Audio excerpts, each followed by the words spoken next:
Hello, young man. Well, hey there, young people. How you doing? Hello there. Doing great, and y'all. We're hanging in there. I said, Hanging in there. like they say, keep on hanging in there. Listen, when I send your invite, do you get it at the email address, the Gmail address? Your Gmail? I get it at my Yahoo. Yahoo? Yeah. Okay, because I know it came back saying that the Gmail no longer works. So I want to make sure that you were getting it. Oh yeah, I've been getting it through Yahoo. I never very seldomly use the Gmail account, so that's probably why. Okay, well, I can move that one out then. Okay. Yeah. Yeah, and I also sent it to Messenger because I wanted to make sure you got it. Yeah, I was giving. Yeah, I noticed that as well. Yeah. She I've said, been having time this week with all the computer. Well, last weekend, yeah. With all the computers and stuff. My computer's been going crazy and well, it's been wow. it's because AI trying to take over. Now I'm just kidding. I'll be honest with you. I do believe that has something to do with it. I Oh, I do. do. Yes, I do. I think that AI is kind of messing with a whole lot of things. Yeah, because But anyway, I've finished. been busy all day. What you been doing all day? Oh, what I did, just ran to take care of some business and went go help my mom out. She got a new phone. She wanted me to attach it to her her car and everything like that. So I spent a little time with her, and that's pretty Yeah, much it. Yeah. it's been busy all day. I've been painting all day, and Oh, well, you're the one I'm picking up in the spirit. I'm thinking about doing some painting and so forth.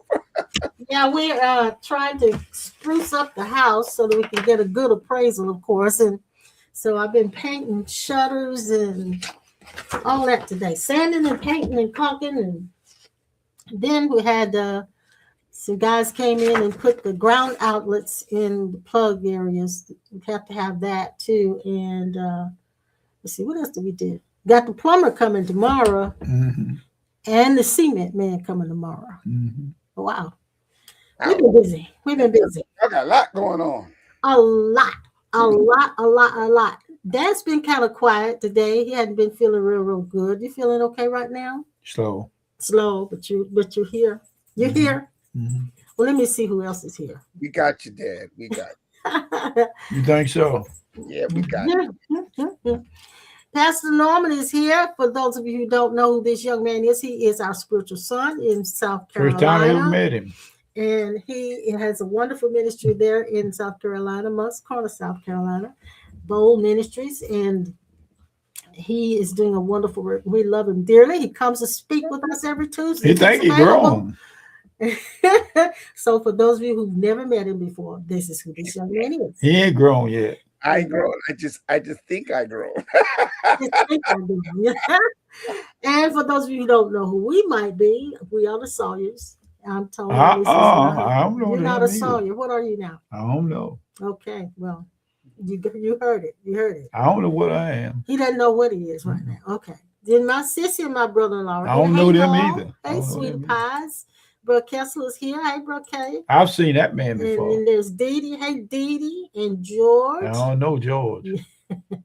Thank you, sissy. She said she can hear and see us. Sister Sharon.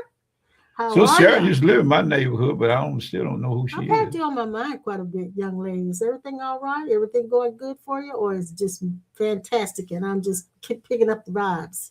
John Greason is here. Hey, Oh, John Greasy Greason. I know him. He rides a motorcycle. Yeah, Sissy said she's glad to see you back. Yeah, Oh, we glad to missed see you you last back. week. I'm Yeah. glad. He ain't been nowhere. Glad to be back. Yes. He pretend like he been somewhere. He ain't been nowhere. And Pearl Yeah, Pearl's I here. was in Colombia. Yeah, Pearl Pearl's. How did that surgery go, by the way? Did that go good? It went well. He right now he's surprised he's not really experiencing much pain or whatever, but he's doing good. But he have to be off for that foot for 6 to 8 weeks. Oh, oh. Okay. Noel's here. Hey, Noel. No, Sweetheart. well, no, I well. knew you were going to. I knew you were going to. That's Yes, no, personal. I like the pictures, sweetheart. Yes, I did. They look great. What I like. pictures? She sent me some pictures of something she's been making. Oh, okay. They look good. Let me move this banner out of the way. These banners. These banners. All right. What you preach on Sunday? I know you're carrying on your series and all of that. Well, I preached on two topics Sunday morning at 9. I preached on the topic Born to Win. One of them give themselves an affirmation, I am a winner. And then on Sunday afternoon, I preached from a topic, a glimpse of victory.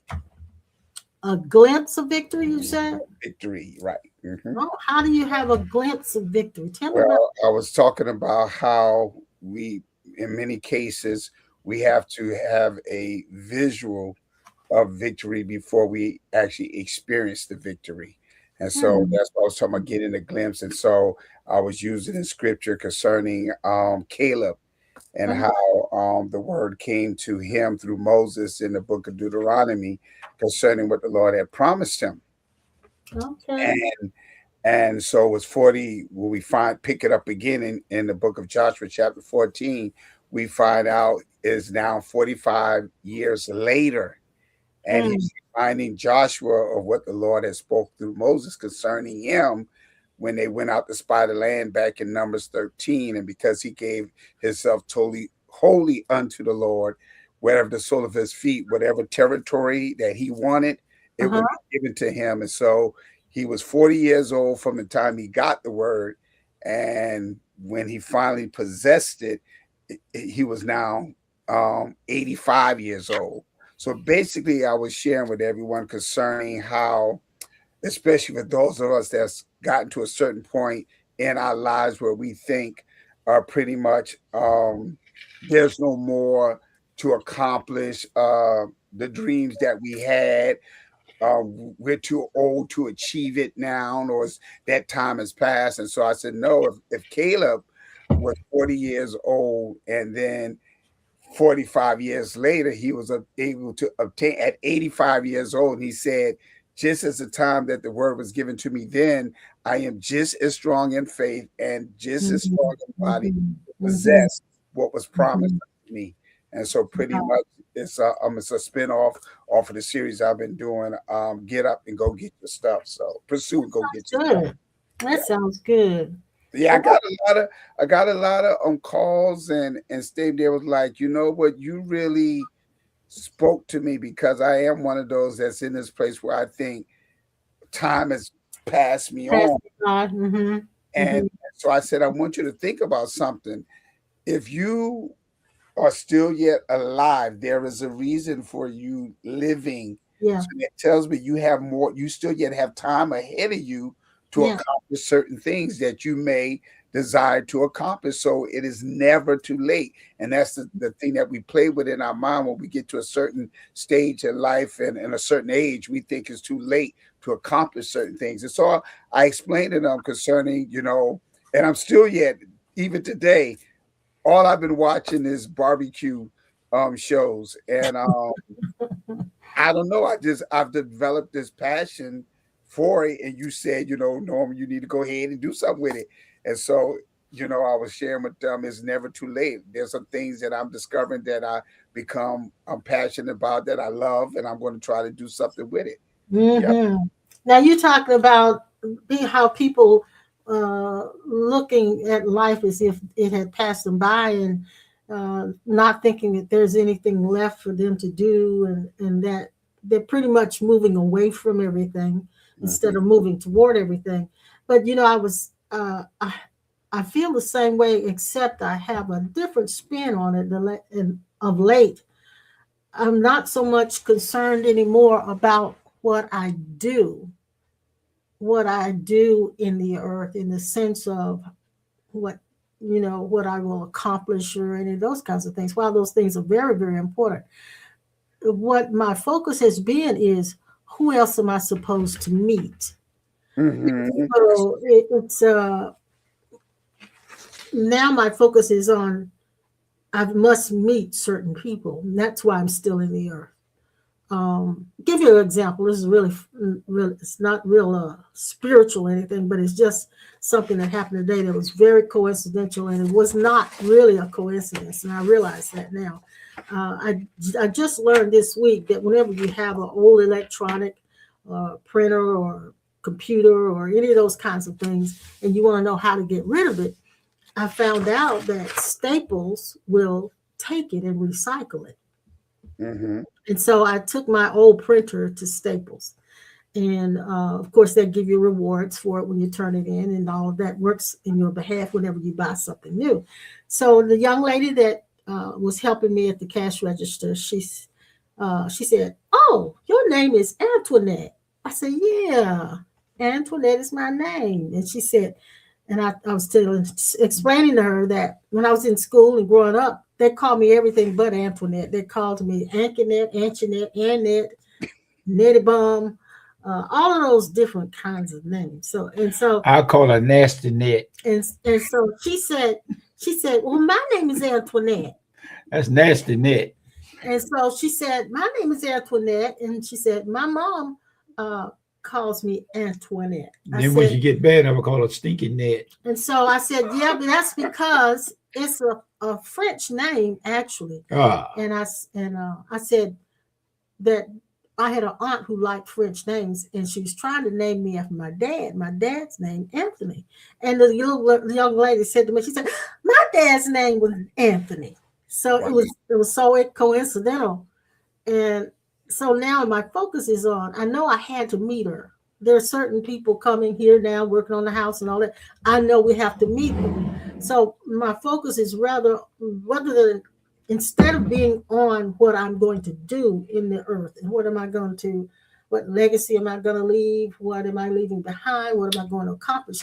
Now my focus is, who else am I supposed to meet? And I realize that every encounter, and this is where we don't really take it, we don't give it enough weight. Every encounter with another person is a divine encounter. Exactly. Even if you say nothing about God or spiritual things, it's a divine encounter. Your presence you must enter their space and they must enter yours. Mm-hmm. And there's something done, whether we know it or not, there is something accomplished in that encounter. Mm-hmm. Exactly. It's a divine encounter. Even if you go to the grocery store to get your food that you're going to cook on, you're talking about barbecue, that even when you go, whoever you meet there, that's a divine encounter. Exactly. Yeah, at any moment, it can reveal itself to you when you see something come out of it that is out of the norm. Mm-hmm. Yeah. And I'm glad you said that, because and the reason why I got on that particular topic, I know it's more of I wanted people to understand that there are principles that is written not just in the Bible itself, because I look up certain things to come to my mind, and I'll get a quote on different things dealing with being bold or and so forth. And so you're running across people now that really, I would use, they just feel like they're just existing. They're unhappy. They're just sitting there and they're wondering what is their next. Yeah. Realize that oftentimes you may not even discover what your next is until you start doing something. Until you're in your next. Yeah.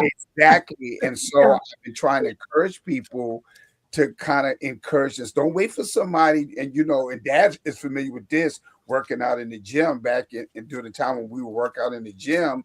Oftentimes it's kind of hard for a person to stay motivated when they're working out by themselves. And so they have what we call a partner, to come help out, and you work out together. If you get lazy and you don't want to come to the gym, then they call you, "Look, you better hey, I'm waiting for you at the gym." So you always have someone to motivate. So you have some people that just not know how to self-motivate themselves. And so there are several different stories that I've been using to kind of get people to understand that there are certain principles that they apply to their lives. And if you apply it, it will work for you as well. And so I was sharing with them, get up and start doing something. Again, I use myself as an example, things that I develop a passion for that just came out of nowhere. I could sit there and contemplate and never do anything, and then now I'm miserable, I'm upset, I'm sitting here being depressed and all kind of stuff. You need to get up and live life. Just live life like there's no tomorrow. That is my, slogan to them is go do something. Don't sit around there and let things pass you by when you watching other people's realities on TV. You keep wishing and you keep wishing and you keep intending and intending. No, get up and do something. So from that, for myself, as I'm using myself as a person, once again, that would be transparent with them, helping to guide them into, discovering things for themselves. So it's not about money or trying to make a name for yourself. It's about living and being happy. I found this joy in the grilling and the cooking and it's still yet like shocking me because I'm like I had no interest in this stuff coming up. and we should do what makes us feel good. We should do what makes us feel good. I was thinking about how that life will set you up a lot of times, like a lot of things that we are doing for our house right now, we're doing because we're going for a reverse mortgage, whatever. And so it's forcing us to do things that we should have done all along.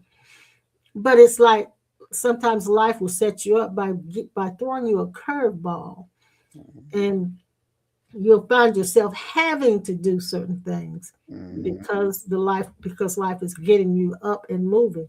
And so I think that's really, really interesting. Jill put this up earlier. She said, I saw that.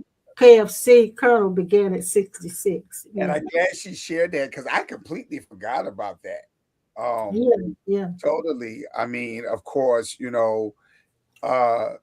again, like it was funny. I said this on Sunday. I said, some of y'all, because I gave my age 58, and I said, now some of y'all would say, oh, you still yet young, boy. You still yet got, you young yet. But I said there's another group, like my kids, that say, oh, Dad, you old. So I said, one group say I'm young, another group. Again, I realize, and I'm not dealing with no crisis at all, because, they would say midlife crisis. It's just that I'm at a place where I am becoming very adventurous. Things are catching my attention. I'm enjoying doing certain things. So when you mentioned about the curveball, there was several broadcasts where you was talking about how there's certain things that we would consider to be negative that are actually considered motivators. Yes. So when you said that, it would motivate us and put us in a position to do something. So of course, that thing it worked out for your good. And so that's what I'm noticing with me. I'm noticing I'm developing these, not just likes, but these passions. Like I said, since I'm at home, I'm sitting here watching all these barbecue shows. I'm researching stuff. I've been on the grill last week, yesterday. Just enjoying it. And so went to Walmart looking for certain things, creating things in my mind. I said, you know what? I will definitely do something with this. Yeah, and it's interesting because when you live from that passion, whatever your passion is, it may not be anything big and grand. Like Sister Pearl, she just makes all these creative things by sewing. And when you live from your passion, Dad does it all the time, making his pants, modifying his pants, making hats, whatever. That there's a certain amount of energy and a certain amount of pleasure and gratification that comes from doing that makes life enjoyable. Exactly. It makes life feel good. I started training and didn't realize it at 13. For 3 years, I trained 3 times a day, morning, noon, and evening. And every time I went to somebody's house that had anything that lift or weight, I would do that. I trained for 3 years, 3 times a day, and won my first 4-state championship at 15. And I left from there and won for 3 or 4 times in a row. I won the 4-state championship The last one I won was in Appalachian College, uh, and I won a 4 state champion. I lost one time because I wasn't quite as disciplined as I needed to be. But I couldn't win a contest or compete in a contest if I was not disciplined enough to train with complete commitment and dedication. But then as I got older, she went with me to Raleigh Durham, and that was the last one that I won. And I did all that because I was focused on doing something that nobody else had done in my family. And it's been like that all my life. But in order to do certain things, you have to be committed. Yeah, and you are committed whenever it's something you're really passionate about. You don't have a problem being motivated. I was 98 pounds and was lifting twice, let's see, 148 and lifting twice my body weight. I was lifting at 13, at 12 and 13, I was lifting 100-pound barbell with one hand. Now, I was running 9.5, running a 100-yard dash at 9.5 when I was at that age. Now, when you made mention concerning your last couple, because I think I remember you was up in like in your 50s, right? My last yeah, I was in my early 50s. Early, that's right. Yeah, Yeah, early 50s when I won that one. when you Yeah. won that competition. And Yeah. see, that's the point that I'm talking to you. You was at an age that you did something that some people is wrestling with it, Yeah. just trying to figure out what to do with life, not enjoying themselves. And Yeah. so so that's it. I found out everything that could be done in bodybuilding and competitive training that all the big guys took and went through to get to where they were. My goal was to leave North Carolina and one day go to Muscle Beach, California, and get in Joe Weider's contest and win a 6-foot trophy. I got all the trophies I needed. And one fight in my house with my uncle, I tore up every last one of them. I got one left. That's bad. That's bad. I got one trophy back there in the back room that's left from Appalachian College. And I went to an Indian reservation and got to doing the Indian dance and won that contest. And so my last lift before I got out of it in my early 50s, I was lifted right at 300 pounds over my head and bench pressing 435 pounds. Now, Sunday, we had a call from Vincent Crenshaw, who had an event in High Point that afternoon. So he decided he would come by here and just spend a little time with us before he went to the event. Yeah, he did. And he came over, and while talking, I remember Vincent saying one thing, because Vincent's always been a magnificent musician. Yes. I mean, there's nothing that he can't play. But he made a statement that made me understand that passions evolve over time. And they evolve over time. Sometimes it's because determined by your age or circumstances that change the way your passion has to work. He made a statement. He said, he realizes now, after he's chased all these years wanting to be in the limelight, he realizes now that he's a better songwriter than he is a musician. Wow. And so now he does more songwriting. So passions evolve depending on a lot of different factors. So, and this is one of the things that happened to me about a week ago. And you guys have often said to me when I've read over what I've written and all of that, you say, Mom, you need to write a book. This is all you need to write a book. Co-pastor need to write a book. Well, I know that I can write and I enjoy writing, but I never felt like that was what I should do or had to do. So I think a lot of times something happened to me about a week ago. I'll share it with you in a second. But a lot of times we wait for God to speak to us about what it is we're supposed to embark upon. And I was having an experience in the night vision. And for the first time, I heard the Lord say to me, write me a book. Now, when I heard that, it was an emotional response because I didn't see it as something God wanted me to do. When I had that, when he said that to me, then it gave me more of a inspiration to actually carry it out.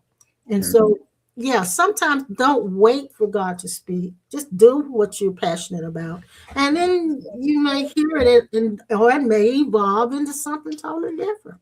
And it's funny that you said it because that's one of the key points that I talked about. Using the 4 lepers again, we oftentimes wait for Mhm. God to say something or whatever before we make any move. Is And this I know what you're I supposed was to do? guilty of that, being quote unquote back in the day a perfectionist. I wouldn't do anything unless I heard from God. I got to hear from God. I got to hear from God. And then I end up not only becoming complacent but stagnant. Yes, yes, And me being stagnant, yes. became miserable, or not doing well. Well, what's my next? What? And I realized that is when we move, Mm-hmm. the Spirit of God will move. Mm-hmm. And Yeah. at oftentimes he'll move ahead of us, preparing the way for our arrival. Mm-hmm. And so, Well, I remember years ago, Dad preached a message. You might have heard it too. You may have preached it yourself, but about the ships when they build a ship in the shipyard, they build it in the water. mm-hmm. And they build it because they know it's got to swim. And so you don't wait until it's finished to put it in the water. Mm-hmm.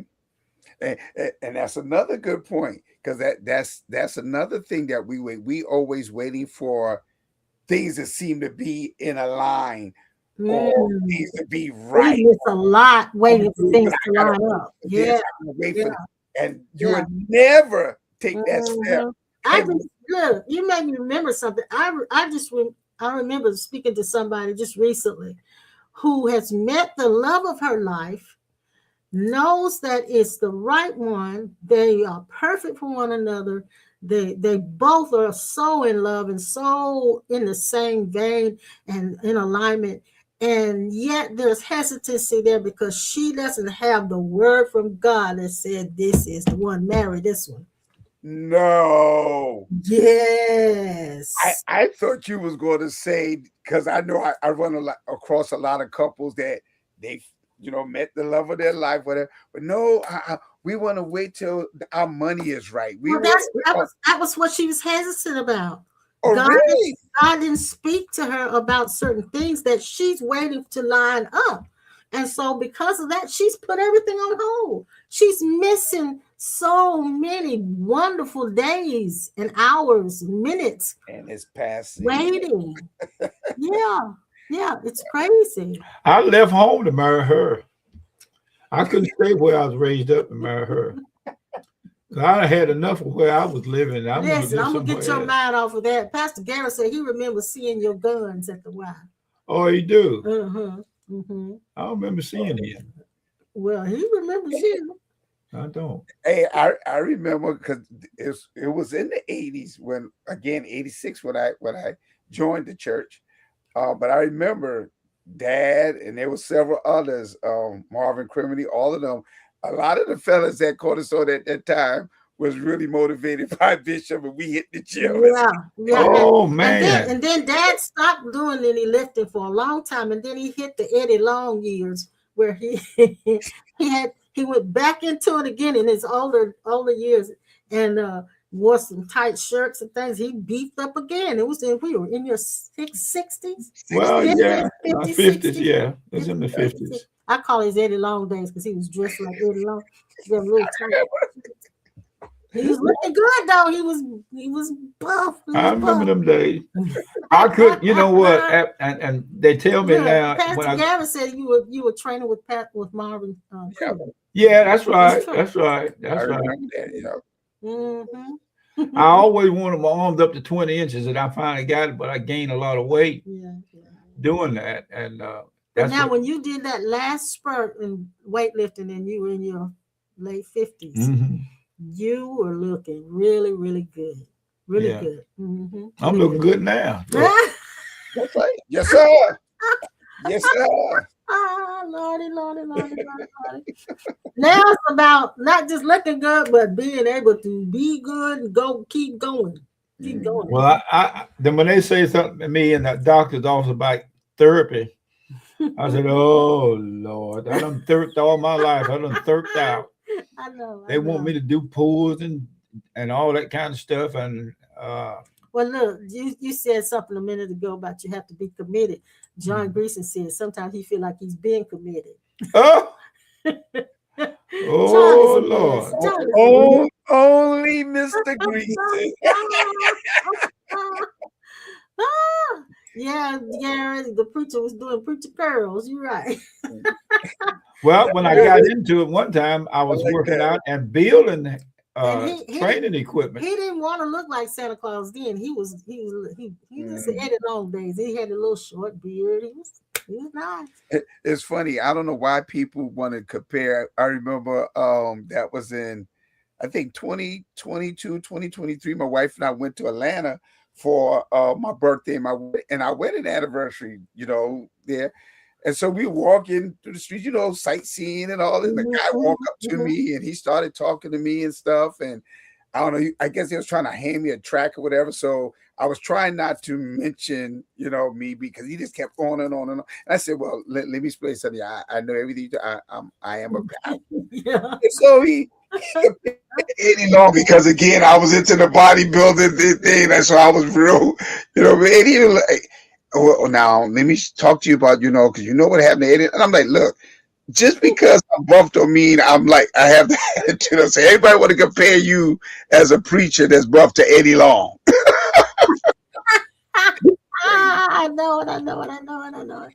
Yes, John Greason. Marvin is still around. He's pastoring with his wife, Clara. They're in Winston-Salem in their churches in Winston-Salem. Yeah, he's still around. He's in his 80s now, isn't he? Mm-hmm. Mm-hmm. Wow. Yeah, wow. He's in his 80s now. He look like a little skinny little man. Yeah, he's a little bitty guy now. A little bitty guy. It's flying by. Jesus. Mm-hmm. I used to hang. Hey, I used to hang. I can't hear him. What? I used to hang around with guys. Used to go around the neighborhood picking up cars. Yeah, I did. I hung around. I stayed. Well, what got me into lifting really was pictures and magazines. And I was living in a wood yard where we had to pick up big logs. And in the summer, I would do work on a pulpwood truck where you had to cut the logs and had to bring them out of the swamp in the bottom parts of the woods after they cut them and heist them up on the back of the log truck. And there was some guys I knew had some great big old huge arms. And I said, I'm going to work for the pulpwood at summer out of school. Man, they like to wore me out. And I come home in the evening. I want to go up and down the street and run with the rest of the boys. I was burnt out. I couldn't do that. If you work all day hauling logs, you can't do that. So I let that go and I went back into training. But it took me into a lot of places, and I ended up having a mentor, and he trained me how to do certain things. And actually, what kept me out of the military in Vietnam was the injuries that I had from training so hard. Okay. They didn't want to take me in because I had injured myself through lifting 400-pound deadlifts. So I think the message tonight, we're just having a conversation, but that message tonight is really about living spontaneously with passion. Yeah. And taking it to the next level without just existing. And that doesn't mean sitting around trying to figure out, what am I supposed to do? What am I supposed to do? Not that, but finding that discovering that you enjoy doing, I think is the main thing. And I think many of us let's say the church arena, we over spiritualize things and we overthink things. Mm-hmm. And that's why, going back to you saying about the young lady, we sitting there waiting on God and stuff. And then and what's crazy is years pass by and you still yet waiting on God. My concern was with this young lady. She's going to miss the love of her life, and she's going to miss so many years of happiness that she could have had just by moving. And I explained to her that when we first started even considering getting married, we didn't have a house. We didn't have anything. We didn't have anything, did we, babe? Well, they say a pot to pee in, the winter throw it That's out. about all. And so I heard that one in a long time. we weren't what you call ready to get married, but we did it. And when we did, things started lining up. And that's what I tried to tell her, is that sometimes you have, and this is an old saying, we have God's hands tied because we won't make a decision. And when we don't make that decision, God can't move on anything. Exactly. So the moment you make the decision, then you release God to make a move. Whatever I went into, as the same way I was totally dedicated and committed to it. That's the reason why when I met her, I saw her every day. I was committed to be with her, and I wanted to be with her 24/7. When I had to leave her house when I was dating, I stayed there as long as I could to the last minute. Then I went home, and the next morning I was up, and I was over her house in the morning when her dad and mama left. When I went to work, I called on the telephone, and then the next morning I was over her house again. I did not let her get out of my sight, but a little bit for 3 years, 2.5 anyway. He tried to wrap me up. That's what he tried to do. And I wasn't He going. didn't want nobody else. Somebody to have a told chance. me, That's what he was you doing. don't know what your wife done. You like to go home in the front door and somebody come out the back Well, be door. I ain't gonna nice. tell Be you what I nice told now. her. You'll be nice. I'm gonna be nice. Be nice. But I Negative think, well, thinking people. I said, well, they got to be quick as lightning because I'm still right there in front of them, and it ain't gonna work like that. So when I committed myself to the Lord, I went 1,000%. But you've been that way about everything. Oh, sure. Once I ever you- told a person once he I'm going wants to to shoot do them in the something- what you call her, they might well go home and shoot themselves because I'm gonna get them. Well, once you decided this is what you want to do, Yeah, that's anything just that what you it wanted is. to do, Yeah. you've always been a go-getter, and that's Mhm. what you would do. And that's where I got her. And you know, you made me think about something about being a go-getter and being committed. People got to understand that it's hard to commit to something that does not bring you any joy. Exactly. So we oftentimes are guilty of comparing our lives and ourselves to other Mhm. people, and because we keep comparing and Yeah. coveting what they have and what they're doing, we end up trying to be like them. Yes. And now you still yet miserable because that's not you. That's not what Mhm. brings you joy or love. And so that's why I share with people, you have to ask yourself the question, what is it that you can get up every morning and do, and money is not the focus? All right. Yes. You Yes. see what I'm saying? Yeah. Because we're guilty of doing things because I want more money. I want more money. I want things. But, you know, I think the Lord is revealing, especially, and this all really started coming to light really after the pandemic. Now, I'm not talking about just for me, but I'm noticing with people, a lot of people have been able to tap into their creative abilities, Yeah. their potential. You see what I'm Yeah. saying? 'Cause I feel like many people are living beneath their potential. Like I said, I'm discovering things I had no idea that I had skills to do until I started doing it. You know, Pastor Norman, I think what kind of delays our living from passion is trying to fulfill an image of something we think we ought to do. Not so much from finding joy in it or anything, but because we feel like this is what I need to do, I ought to do. And while we're preoccupied with that, we don't allow ourselves to discover what we're really passionate about. Exactly. Because I remember I thought about Dad today, and this is funny that you said that. Because again, I'm dealing with all this thing with the grilling and the cooking and all this stuff like that. Mm. And it hit me. I remember Dad made a statement many, many years ago. We was at a dining theater.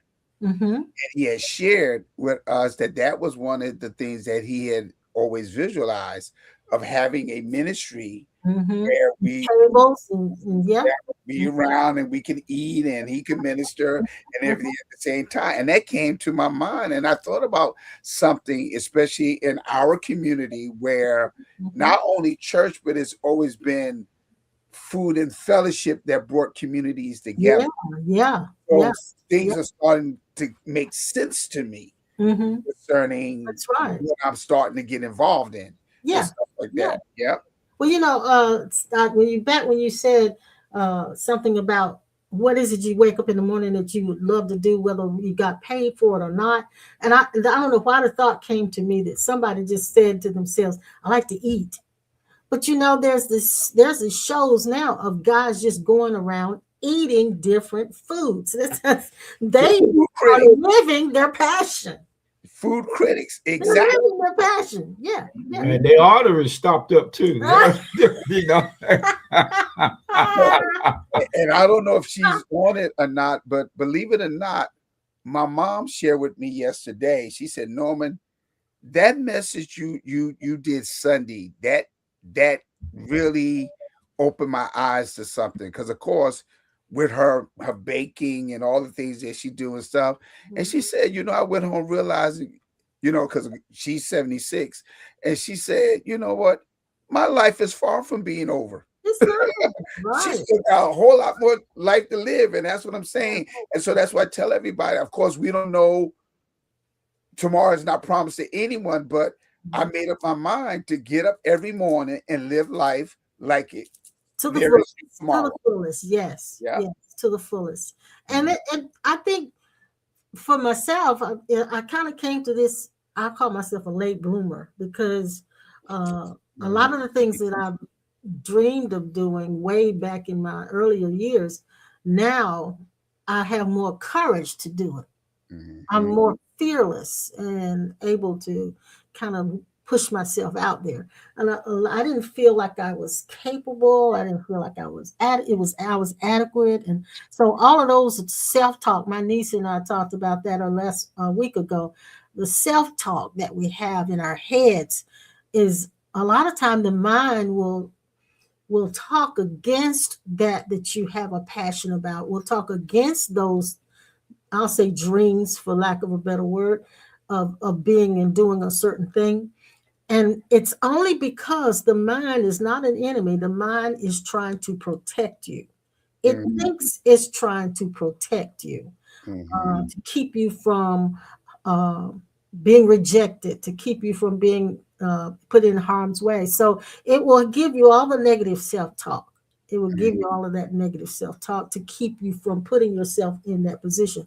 But life, when I say life, I mean God, I mean divine intelligence, the source of all there is, begins to stretch you and put you in positions, or put you in or draft you into a position that you didn't want to actually be in. And that's to stretch you beyond your comfort zone so that you can see what you're really made of. Because a lot of us don't realize we've got the goods. We just don't believe in ourselves.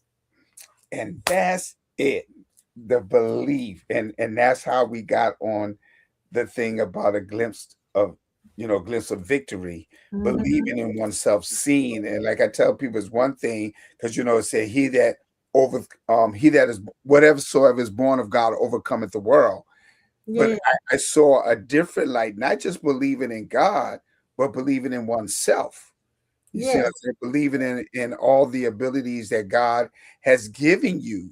And so again, just like what Jill had put up there again concerning Colonel Sanders, and you just mentioned it about, because I started considering myself a late bloomer as well, even though in my younger years I had a lot of achievements, a lot of awards, a lot of positions I was put in of leadership, and then started the ministry, and then got wrapped up in that. Got wrapped up into that. And so I lost a lot of myself focusing on that only, not realizing that I ain't got to try to be successful just at one thing. That's what we say.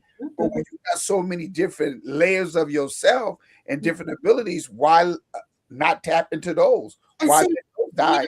Yeah, and this is a thing that I've realized too. Ministry is what we do. It's our career. It is not what we are personally. Exactly. It's what we do. It's our career. It's our job. So that won't bring you personal fulfillment all the time. No. So there are things that we have to do as beings, just an individual, apart from the career, apart from your job, apart from those things, that gives you joy. And so, but in our church settings, in our culture that we've been in, this particular culture where you hear the voice of God and you need deliverance and you have to have a word from God in order to move. That culture, we spent so much time trying to kill self, crucify self, deny self, till we won't believe in ourselves. Exactly. And so now God is flipping the script, I would say. He's saying, believe in yourself. He's not asking for any more crucifixion. God's not asking for denial. God's not asking for us to kill that self that we think we need to kill. He's saying, believe in yourself, because when you do, then you untie, like I said, you untie God's hands, and you give God a chance to move and do through and by you. Mm-hmm. Not separate and apart, but through and by you. Dad always talk about VIA, via, together along with. Mm-hmm. Mm-hmm. Mm-hmm. I heard while you was talking, Ma, and this, and I ain't spiritualizing this, but I heard you when you were saying, I heard, live like you born again. Yeah. Live like you're born Live again. like you're born again. Live like you're born again. Like I didn't feel born that again. test then. I don't Type live that like I'm in. born Type again. that in. Live like you're born again. How you do that? Because I don't do that no more. Damn, See, I ain't talking about. See, that's why I said I ain't want to. I ain't spiritualizing it. No. I don't know nothing about that. See, Dad, you've often said it. Dad missed his calling. He's nothing but a comedian. I don't know nothing about that. I get comments all the time. People who follow us and they're faithfully following us. A lot of people will comment and send comments to us and say, "Y'all crack me up." Y'all, I mean, they get as much from our acting up as they do from what we're saying.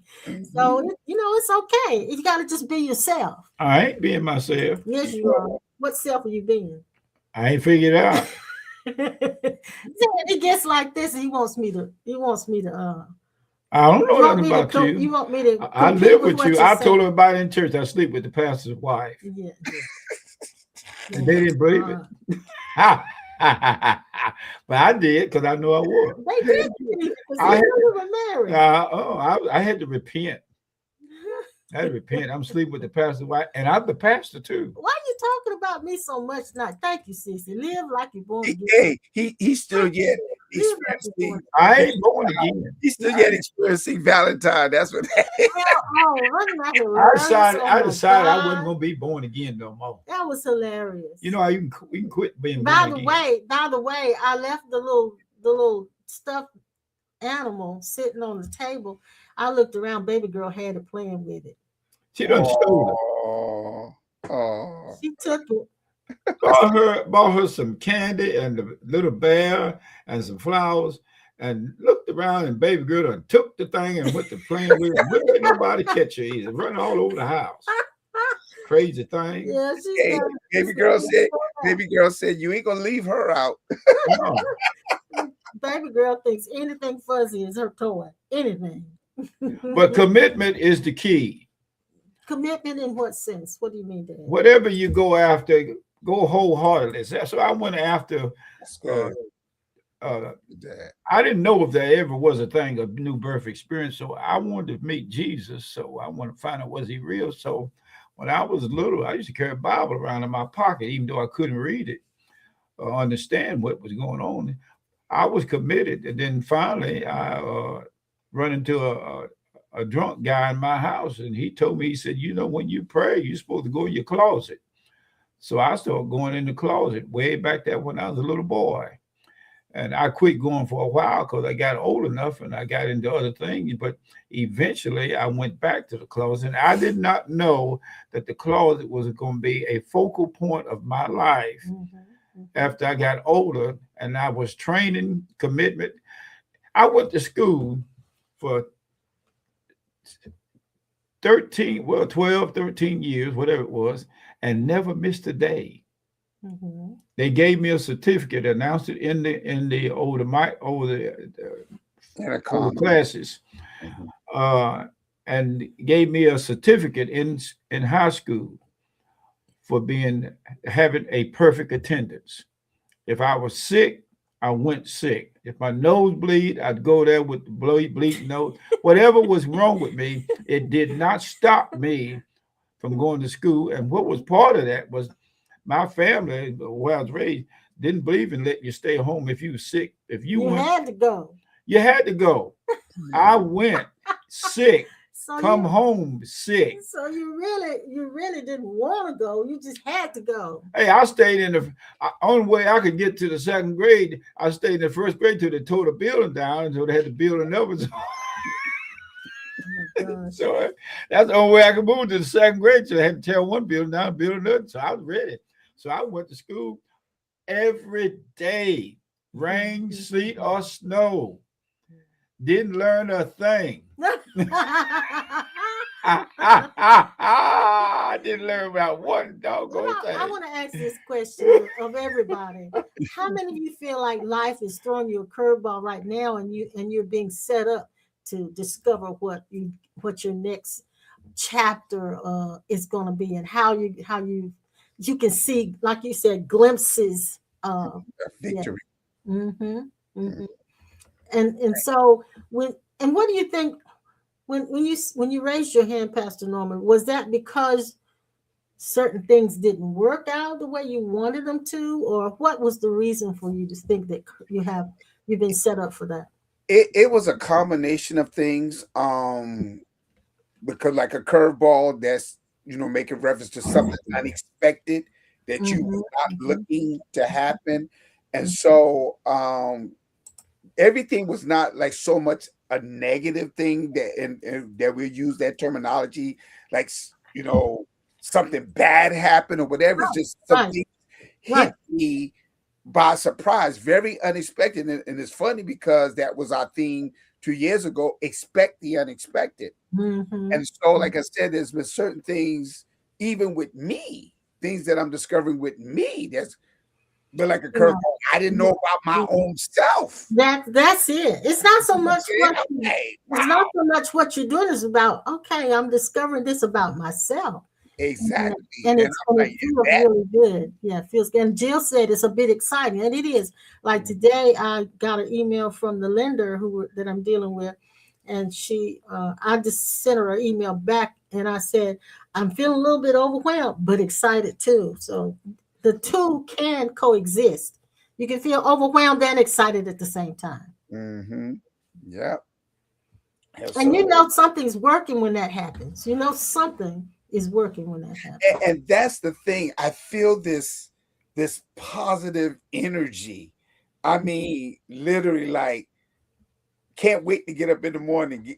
What am I about the experience? And I love what you said about meeting people, because even on a new journey of another passion in my life, I'm connecting with people that's in that field. And so, like, even like watching the different shows, I'm seeing where these people are making statements like that. If it wasn't for me taking this journey, I would have not ran into this person or learned something from this one. So I'm learning things. Like even today, I went to go help my mom out. We got a new phone with her, but I'm talking to her about all this different thing about food, about this.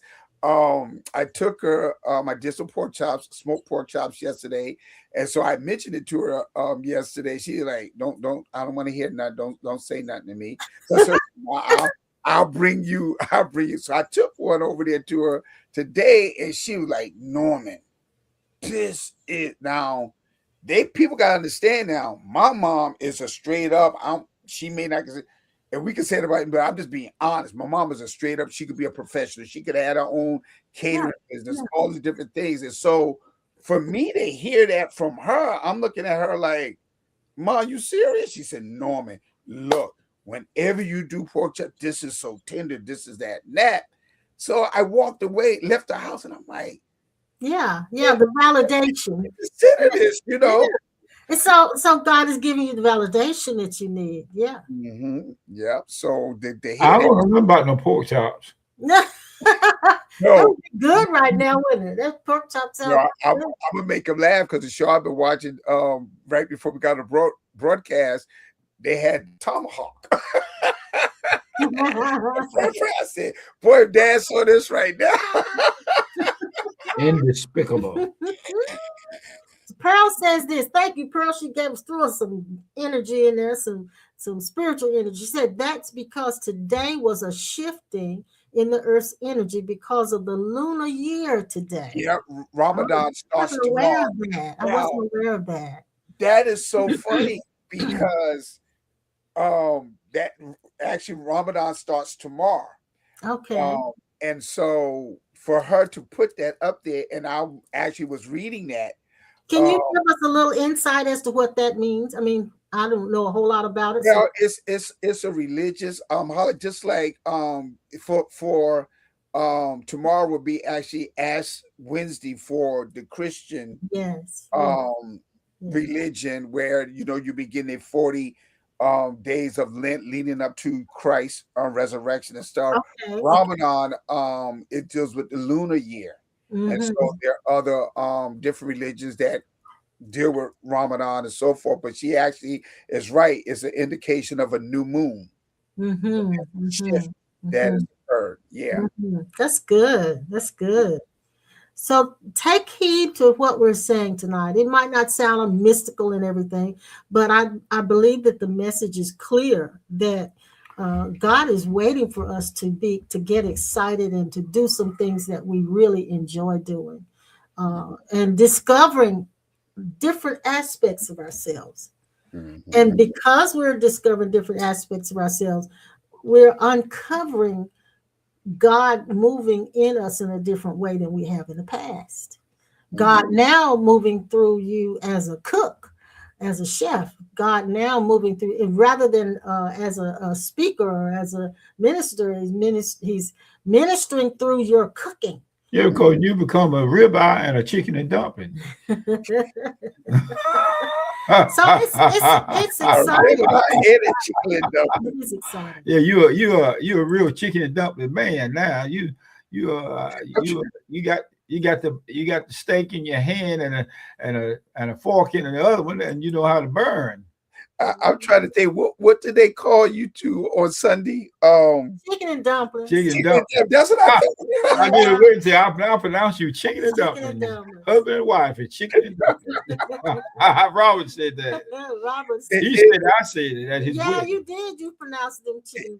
In the words of Jackie Gleason from the Honeymooners, how sweet it is. How sweet it is. Yeah. But so one of the most amazing things about waking up to this born again terminology and salvation and discovering by direct experience that before the foundation of the world, all of us were and came from the same place.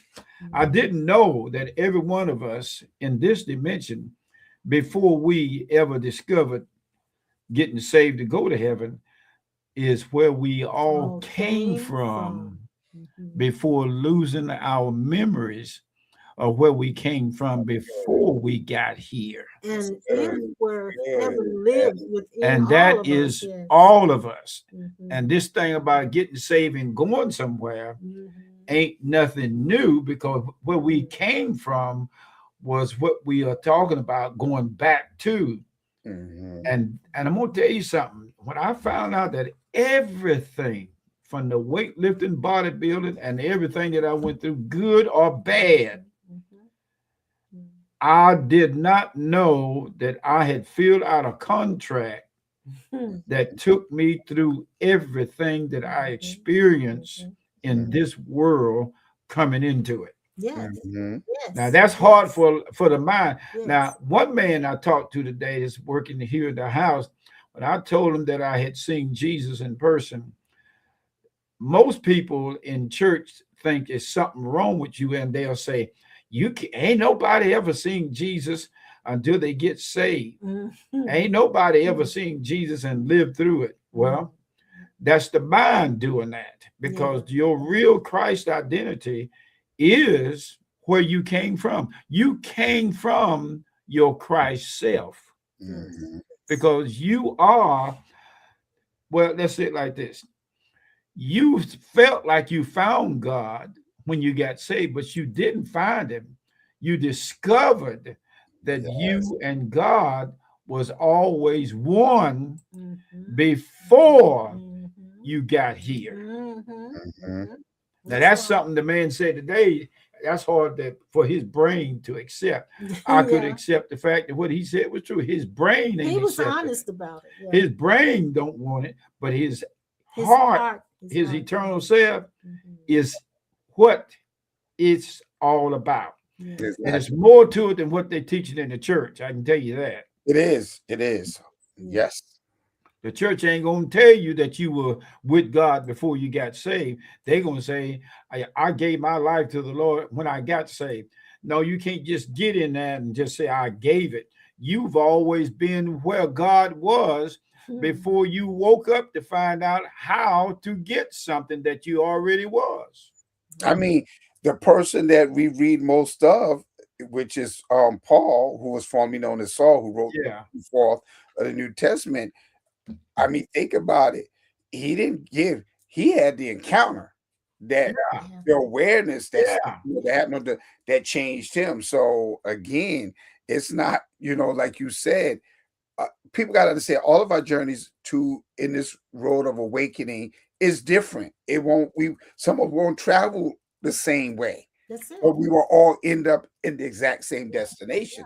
When I was in the archives of the heavens, I found and looked through part of the contracts that I set up before coming here to get in this body.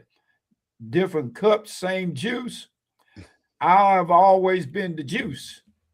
So I got good and juicy before I came here. Oh my Yeah, God. yeah. Oh my He God. missed his call. He a Christian Oh my comedian. God. I was loaded with the juice, and I was juiced up when I got here and found out I was so juiced up that I had been with God before the foundation of the world. Jeremiah 1:5. Thank you very much. Listen, I know it's time to go because he done flipped the script on us. I mean, really? You done got juicy. Yeah, I'm juiced up. That's the only way you can see this thing. Ain't nobody talking about born in sin and shaped in iniquity from my mother's womb. That's the mind talk. But who is really the part of you that can never die? I don't care if you get saved tomorrow or never get saved. Go to hell and still be doing well in hell, because you cannot die even in hell. You cannot cease to exist. Hell cannot take over the eternal self to the point where it annihilates you the way you never existed.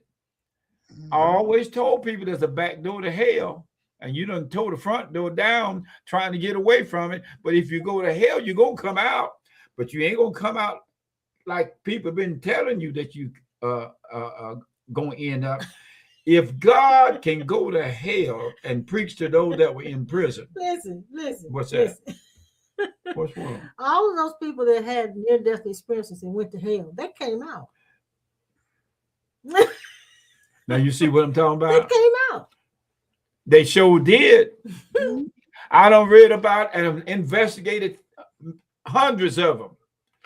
They went to hell. I can name them by name. Hell was their last stop when they left this place, and they came back. Mhm. So it's possible. Now you tell me there ain't no back door to hell. It's possible to get out. Yeah. Of hell. Yeah. If Jesus went into the underworld where they say hell was and brought every last one of them out. It's in the book.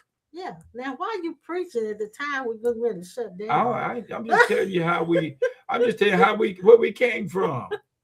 Mhm. I'm bearing witness to the fact that we have contracts to come here, and we agree to Yes, everything we that do. we're going through. And I've testified direct in my own personal experience. When you tell some people, like I told that man today about seeing Jesus on the other side, me and you saw him together. He said, that's hard for my mind to digest. My mind can't digest. And he made me realize I've been talking this stuff for 50-some years. And it sounds normal to us. It's normal to us. But it's not. But to other people who are in the prison of the mind and the ego in the church, they think you crazy. Exactly. Well, you know, I agree with them. I am crazy as a bed bug. Yeah, I can agree with that too. I am crazy. I done lost everything. I can agree with that. You are crazy as a bed bug. You too. You say, you can agree with him on this. Hey. Yeah, I can tell you. I can tell you why her eyes look so clear today. Why are bed bugs crazy though? Because they in the bed all the time. They bed bugs. That's why crabs bite you. Okay, crabby. Crazy as a bed bug. Crazy the crab. Yeah. I think we're gonna see you guys on the turnaround. We're gonna finish this out tonight. We've been wrong so long. We've been wrong so long. But we're gonna be right tonight. This conversation is it ain't no conversation. We're talking real stuff. We ain't playing. I flunked recess in school. I made F in gymnasium in school. I made F. I failed gymnastics in school because I didn't play. They want to play basketball. I didn't play basketball. So I failed gym. Okay. Yeah, I failed gym. I didn't play. Listen, guys. I ain't gonna say that because if I say it, he gonna go. Yeah. Exactly. We know that. I'm crazy. I lost my mind. I know now. Now we heard that 3 or 4 times, so I'm gonna say it again. We all bear witness. I ain't gonna say it no more, but I'm gonna say it again. I'll tell anybody. Crazy. To be able to talk this stuff I got on this paper here, you gotta be crazy. You gotta be crazy to be able to read it. I can't barely. I just barely can't read my own writing. I know. It's like we are spirits learning how to be physical beings. Mm-hmm. Amen. Listen, don't start another sermon. Because I ain't got no sense. We're going to be back on Sunday at 10. I ain't crazy then. I'm more crazy now. I'm more crazy then. Stop it. We're going to be back at 10 on Sunday. I ain't got nothing. Pastor Norman will be back at 9. Huh? What are you shaking me for? You're talking and I'm trying to tell him something. Oh, I thought you were nervous. Shaking me. She just is shaking me. I said, I want you to be quiet so I can talk. I thought she had DTs. They just shaking me. I want you to be quiet so I can talk. Well, talk, baby. All right, you gonna talk. You gonna talk. Time I start up. You know that's the truth. He does it every time. It's like I'm not. And you know that's the way. Yeah, he's a comedian. Bye, guys. Anything else, he's gonna start up. I'm enjoying this tonight. You know that. We're gonna see you on the turnaround. We ain't ready to quit yet. We're gonna go 4 more hours. Let's go another hour. No. Why not? I got enough notes here. I can talk another hour. Pastor Norman, I'll leave you here and let you do all of it. Hey, you be talking to a blank audience. Yeah, because everybody else be. Hey, you guys be with us again on Sunday morning at 10 o'clock. I'll be here live and in color, fully loaded. I'll be fully juiced up. Oh my God! Thank you for the gifts that you've been sending to us. Thank you for the love that you got and the love that you are. Every last one of you are love creatures from the heart of Jesus. And I thank you for being that kind of stuff. Amen. And you rest your case. I'm full of stuff now. I'm full of stuff. I'm telling you now. Catch Pastor Norman at 9 o'clock on Sunday on Facebook. And Pastor Norman full of stuff too. Be quiet, boo. I can't tell him what I want to tell him. What you want to tell him? You keep interrupting. Okay. What you tell him? I gotta tell him when we coming back on. Some of them may not know that. I told him. You did. 10 o'clock on Sunday morning. Okay, y'all heard it. 10 o'clock on Sunday morning and 7 o'clock on Tuesday night. That's it. Now, go ahead and tell them now. See you on the turnaround. Turn around. Young Grayson, Hold the middle of the road and tie it down on both sides and keep it working.